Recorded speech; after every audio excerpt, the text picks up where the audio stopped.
नमस्कार विद्यार्थी मित्रांनो, मी अभिलाष पराडे.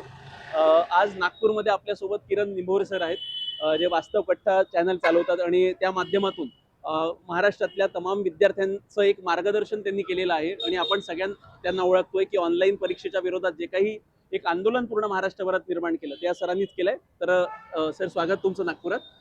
सर, माझा पहिला प्रश्न असा आहे की आता नेमकं जे ऑनलाईन परीक्षेचं तर ठीक आहे, त्याच्या विरोधात सध्या तरी स्टेबिलिटी त्यांनी स्थगिती दिलेली आहे. पण आता दुसरं त्यांनी जे सरकारनं केलं ते म्हणजे की तलाठीच्या जागा ज्या काढल्यात आता, तर यावर तुमचं काय म्हणणं आहे? म्हणजे कशासाठी काढलेलं आहे, काय उद्देश असू शकतो याचा? नाही, खरं तर ऑनलाईनची जी काही परीक्षा आहे त्याच्यासाठी संपूर्ण महाराष्ट्रभर वातावरण पेटलं. त्यांनी आपल्याला आश्वासन दिलं होतं मुख्यमंत्री महोदयांनी की जोपर्यंत 100% इन्फ्रास्ट्रक्चर एमपीएससीचं तयार होत नाही, वन टाइम एक्झाम घेतली जाणार नाही, असं इन्फ्रास्ट्रक्चर जोपर्यंत तयार होत नाही तोपर्यंत परीक्षा ऑफलाईनच राहतील. एमपीएससी सगळं स्वतःचं इन्फ्रास्ट्रक्चर तयार करेल. पण त्यांनी दुसऱ्या दिवशी एमपीएससीने नोटिफिकेशन टाकलं की आम्ही 1 वर्ष स्थगिती देतो, जुलै 2027 पर्यंत. ठीक आहे. आता विद्यार्थी त्याच्यावर खुश नाही आहेत, विद्यार्थी नाराजच आहेत. त्याच्यामध्ये एमपीएससीने काय केलं की तुम्ही जो प्रश्न विचारला की तलाठीची जाहिरात का टाकली, तर खरं तर तलाठीची जाहिरात टाकण्यामध्ये त्यांचा काहीच उद्देश नसायला पाहिजे, कारण उपकार करत नाहीयेत. कारण 50 ते 60 हजार पदं किंवा 40 ते 50 हजार पदं भरणार म्हणून ते ऑनलाईन परीक्षा घ्यायचं त्यांचं चाललं होतं. आणि सगळी पदं हे एमपीएससी मार्फत भरली जाणार, हे एमपीएससीचं नोटिफिकेशन आहे आणि तो जी आर राज्य सरकारचा आहे. आता याच्यामध्ये त्यांची खेळी काय असू शकते? जसं 1 वर्ष त्यांनी वाढवून विद्यार्थ्यांना शांत केलं असं त्यांना वाटतंय, ते झालेलं नाही. पण 1 वर्ष वाढवून देऊनही विद्यार्थी शांत झाले नाहीत आणि तात्काळ विद्यार्थ्यांना एंगेज करणं हे त्यांना गरजेचं होतं. म्हणून कदाचित त्यांनी एवढं तात्काळ तलाठी पदाची भरती काढली आणि ती जाहिरात 1,500 पदांची जाहिरात काढली. आणि त्याच्यामुळे त्यांना असं वाटलं असेल की विद्यार्थी शांत होतील आणि हे आंदोलनाचं वातावरण, कारण आपण पाहिलं दिल्लीपासून गल्लीपर्यंत आंदोलनं सुरू होती आणि एमपीएससीच्या विद्यार्थ्यांचं आंदोलन हे न परवडणार आहे सरकारला, ते आजपर्यंत अनुभव घेतलेला आहे. त्यामुळे विद्यार्थ्यांना शांत करण्यासाठी ही पदभरती काढली. पण सरकारला माझी ही विनंती आहे की तुम्ही फक्त आता 1,500 पदची ती जाहिरात काढली, तर राहिलेली जे काही 30-40 हजार पदं आहेत आणि तुम्ही सांगितलं की 2026 मध्ये आम्हाला ती पदं भरायची म्हणून आम्ही ऑनलाईन परीक्षा घेतोय, तर ऑफलाईन पद्धतीने आता गट कचित 10 लाखापेक्षा जास्त फॉर्म आलेले आहेत. ती परीक्षा एमपीएससी यशस्वीपणे पार करणार आणि मग भविष्यात गरज नाही. त्याच्यामुळे माझी ही विनंती राहील की ही जी 30-40 हजार पदं आहेत, जशी तुम्ही तलाठीची पदं काढली, पटकन 30-40 हजार पदं पण तुम्ही काढून टाका. नाही तर मग असं म्हणावं लागेल की विद्यार्थ्यांना तुम्ही फक्त शांत करायचं होतं, विद्यार्थ्यांना फसवण्यासाठी ती पदं काढली, गाजर दाखवले. येस. तर आणि सर, दुसरं असं एक आहे की आम्हालाच विद्यार्थी बहुतांश विचारतात की ऑनलाईनचा आता जो काही आपण विरोध केला आणि तो स्वाभाविक होता, कारण ऑनलाईन परीक्षेमध्ये काय काय घोळतोय आपल्या सगळ्यांना माहिती आहे. बरोबर. त्यामधला एक मुद्दा खूप जास्त म्हणजे कॉन्ट्रोवर्शियल आहे, तो म्हणजे स्टँडर्डायझेशनचा मुद्दा.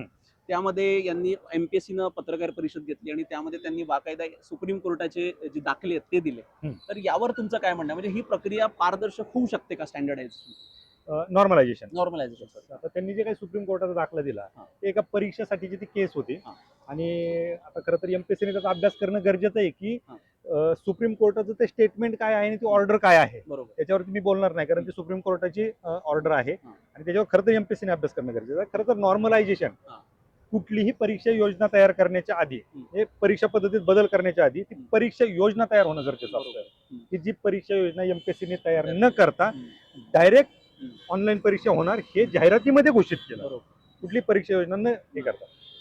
राहिला प्रश्न नॉर्मलायझेशनचा, तर ऑनलाईन परीक्षा तुम्ही देताय, तर ती परीक्षा योजनेमध्ये त्यांनी हेही सांगणं गरजेचं होतं की नॉर्मलायझेशन कशा पद्धतीने होणार, त्या नॉर्मलायझेशनचा फॉर्म्युला कोणाचा असणार, कारण आजपर्यंत असा एकही स्टँडर्ड फॉर्म्युला नाहीये की ज्याच्यामध्ये पारदर्शकपणे नॉर्मलायझेशन होईल.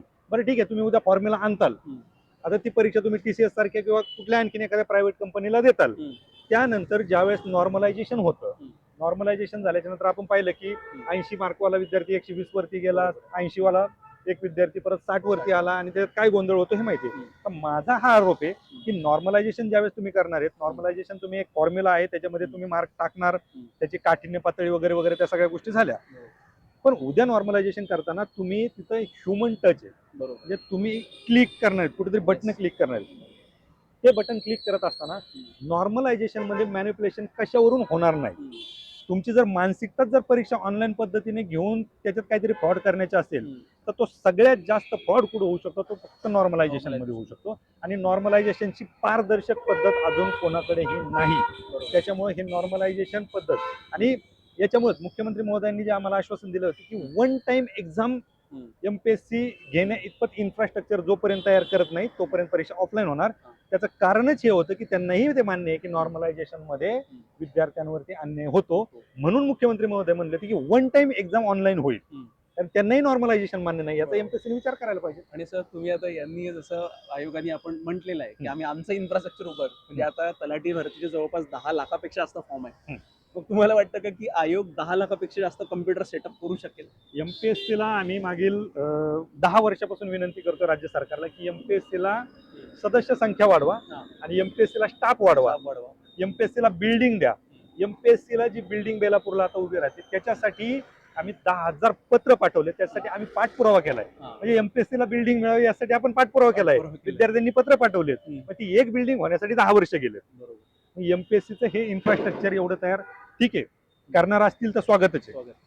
एमपीएससी वरती माझाही तुमचाही प्रत्येक विद्यार्थ्याचा विश्वास आहे. एमपीएससीचं जर स्वतःचं इन्फ्रास्ट्रक्चर असेल आणि एमपीएससी जर ऑनलाईन परीक्षा घेतली, वन टाइम घेतली, तर 100% ती पारदर्शक होईल.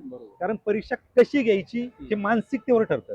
तुम्हाला जर परीक्षा पारदर्शकपणे घ्यायची असेल तर 100% तुम्ही घेऊ शकता. आणि ज्या अर्थी सरकार म्हणतंय की परीक्षा ऑफलाईन परीक्षा फुटतात म्हणून ऑनलाईन परीक्षा घ्यायच्या, एका बाजूला ऑनलाईन परीक्षा मध्ये फ्रॉड होत होता म्हणून त्या ऑफलाईन मध्ये कन्वर्ट झाल्या. तुम्ही इकडून तिकडे उड्या मारण्यापेक्षा ना ती सिस्टीम सुधारा, हे महत्वाचं आहे. एमपीएससी एवढं इन्फ्रास्ट्रक्चर होणं शक्य नाही आणि झालं तर स्वागत आहे.